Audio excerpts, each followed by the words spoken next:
morning to all of you. Myself Jyoti Malviya, lecturer chemistry in GGIC Katra. बच्चों, आज हम लेके आए हैं आपके लिए केमिकल काइनेटिक्स का वीडियो नंबर 3। प्रीवियस वीडियोस में आपने केमिकल काइनेटिक्स के बारे में पढ़ा।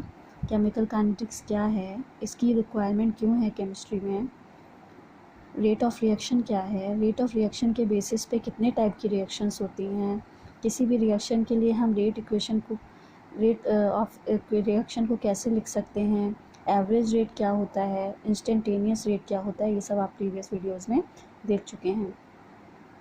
आज के वीडियो में हम आपके लिए लाए हैं कि ऐसे कौन कौन से फैक्टर हैं जो हमारे रेट ऑफ रिएक्शन को इन्फ्लुएंस करते हैं। तो आज का वीडियो हम स्टार्ट करते हैं।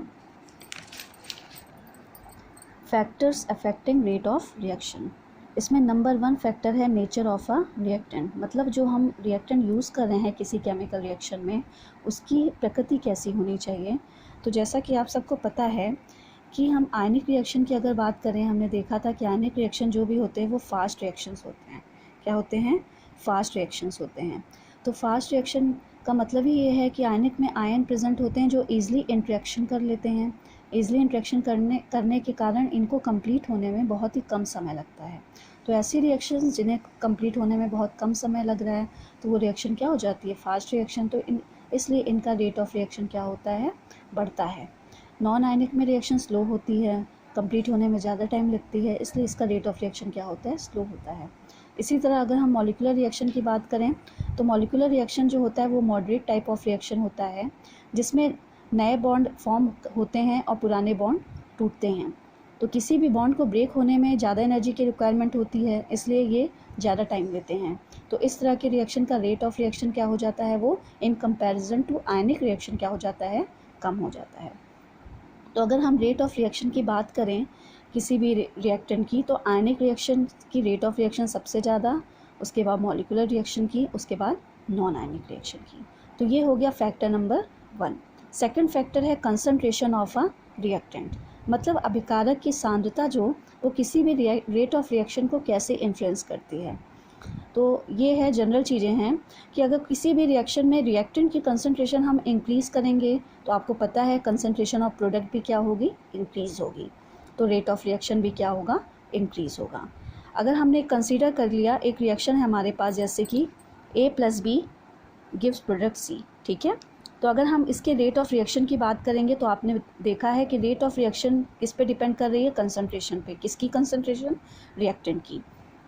तो यहाँ पे कितने रिएक्टेंट हैं? 2 रिएक्टेंट हैं, एक आपका A है और एक आपका B है।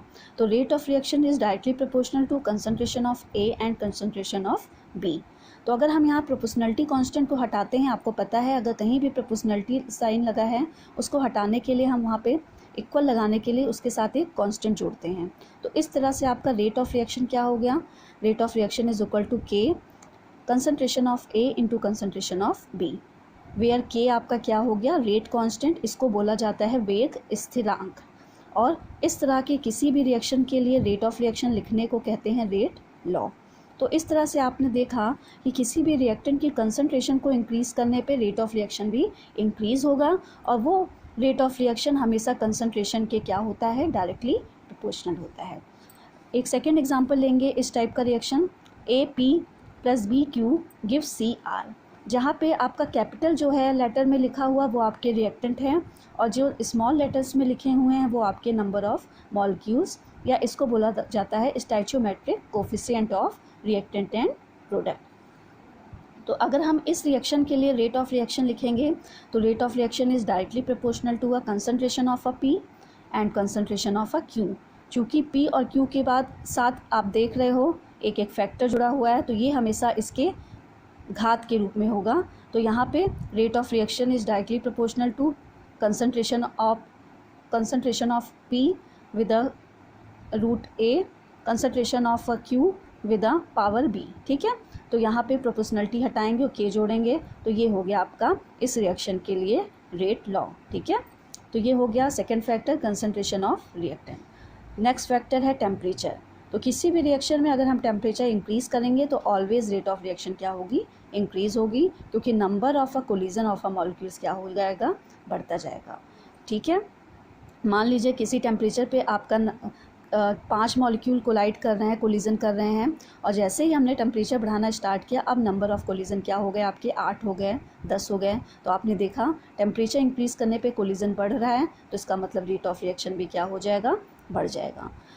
जनरली कहा जाता है कि 10 डिग्री सेंटीग्रेड अगर हम किसी भी रिएक्शन का टेम्परेचर बढ़ाएंगे तो इस कंडीशन में रेट ऑफ रिएक्शन 2 से 3 गुना हो जाएगा। ठीक है, मान लीजिए कोई रिएक्शन हमने 20 डिग्री सेंटीग्रेड पर ली, उसका रेट हमारा 10 था, उसके बाद हमने उसको 30 डिग्री सेंटीग्रेड पे ली, तो अब उसका रेट क्या हो जाएगा आपका, 20 से 30 हो जाएगा। ठीक है, 2 से 3 गुना ज़्यादा हो जाएगा।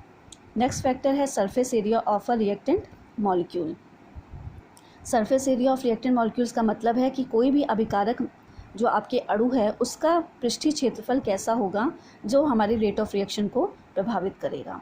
तो जैसे फॉर एग्जांपल आप एक ग्लास में जल ले लीजिए, वाटर ले लीजिए, एक में आप शुगर क्यूब डाल दीजिए और दूसरी ग्लास में आप पाउडर शुगर डाल दीजिए। ठीक है, अब उसको हल्का सा शेक करिए तो आप देखोगे जो पाउडर शुगर है वो वाटर में जल्दी डिज़ोल्व हो जाती है और क्यूब शुगर को डिज़ोल्व होने में टाइम लगता है।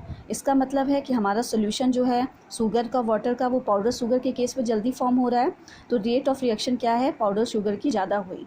तो इस तरह से जो पाउडर्ड फॉर्म में होता है उसका सरफेस एरिया ज़्यादा होता है, इसलिए उसकी रिएक्शन भी क्या हो जाती है, रेट ऑफ रिएक्शन इंक्रीज़ हो जाती है। ठीक है, नेक्स्ट फैक्टर है प्रेजेंस ऑफ अ कैटलिस्ट।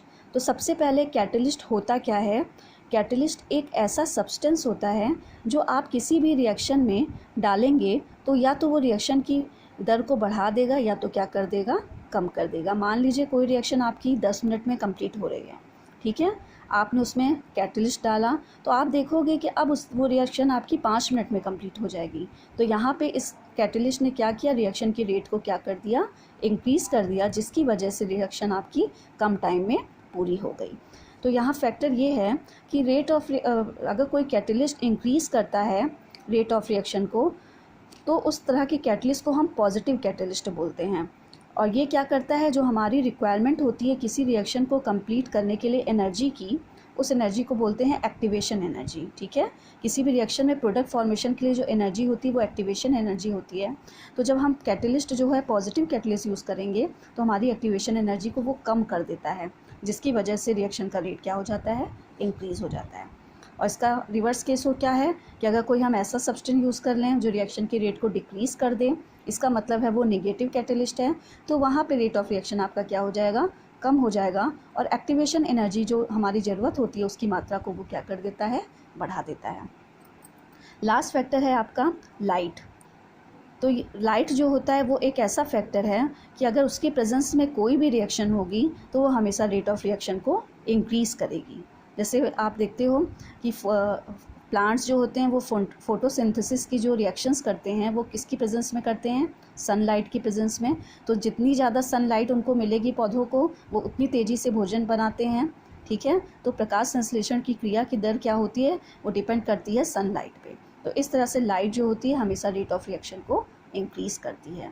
तो ये सारे फैक्टर हो गए जो रेट ऑफ रिएक्शन को क्या करते हैं, प्रभावित करते हैं।